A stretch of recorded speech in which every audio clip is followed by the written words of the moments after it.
C'est un concept qu'on a essayé de proposer en Corse, c'est de faire le premier salon de la prévention des risques professionnels adressé au métier de l'automobile.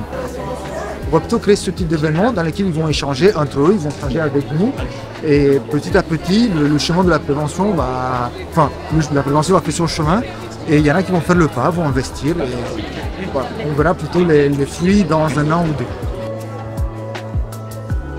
On n'a longtemps pas vu l'intérêt de la prévention, on le voit plutôt comme une dépense et pas plutôt comme quelque chose qui va fidéliser mes employés, qui va donner une autre image de mon activité et surtout qui va me faire gagner de l'argent. Un accident de travail en moyenne, c'est 2 mois d'arrêt. Si j'ai 2 mois d'arrêt en carrossier, il faut que j'en trouve un autre ou j'ai perdu des clients.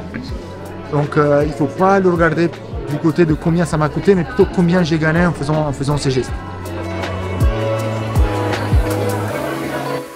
La santé au travail de Corse du Sud, qui est à l'initiative de ce salon. Ça nous a paru très important d'y participer et de les accueillir en fait, parce que c'est vraiment quelque chose qui nous tient à cœur, une sensibilisation qu'on doit de plus en plus faire auprès de nos apprentis, parce que plus on est sensibilisé à ce genre de problème tôt, mieux c'est. C'est vraiment quelque chose dans lequel on est en train de s'investir un maximum. Et l'idée, c'était aussi de pouvoir d'échanger entre partenaires institutionnels et aussi de rencontrer tous les différents garages et les différentes concessions et les différents artisans qui vont venir ce soir sur le salon. En fait, nous, on est preneurs de ce genre de manifestation parce que ça permet de nous faire connaître. En plus, ça nous permet de connaître des personnes avec qui on n'avait pas forcément des contacts. Et également de présenter notre profession.